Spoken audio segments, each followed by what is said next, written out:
ये सुखदेव जी और परीक्षित जी का तो मुख्य संवाद है।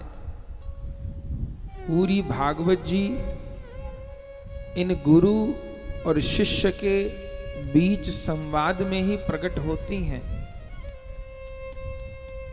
तो परीक्षित जी के जीवन के तो केवल 7 दिन शेष थे।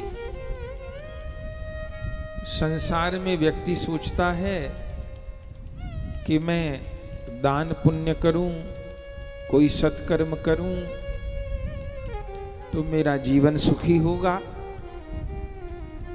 लेकिन परीक्षित जी के पास तो जीवन बचा ही नहीं था।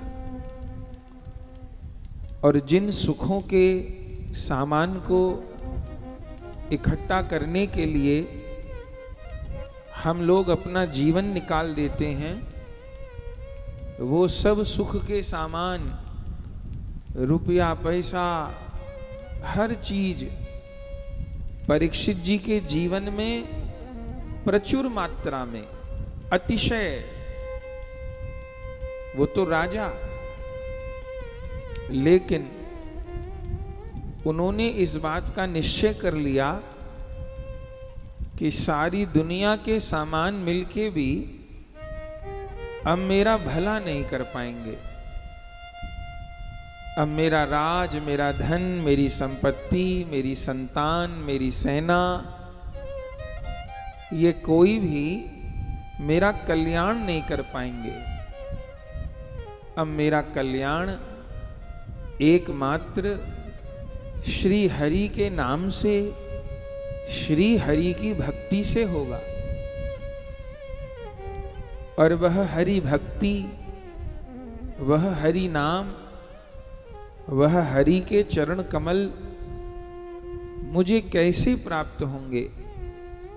वो मुझे संत सद्गुरु की कृपा से प्राप्त होंगे। तो परीक्षित जी सब ओर से मुंह मोड़ के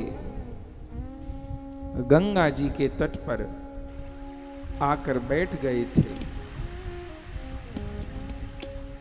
और श्री गंगा जी के तट पर आकर विराजमान होकर भगवान का स्मरण किया था कि आप किसी अपने प्रिय संत को, किसी अपने प्रिय परिकर को भेजो जो इस भव सागर से मेरा तरण कर दे।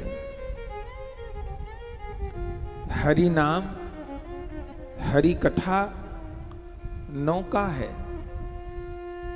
और उस नौका को चलाने वाले जो केवट हैं, जो खेवैया हैं, वो श्री सतगुरुदेव हैं। तो श्री परीक्षित जी भागवत जी के द्वारा अपने मरण को सुधार लिए, महामंगल में बना लिए। तो राम कथा जीना सिखाती हैं और श्री भागवत जी मरना सिखाती हैं।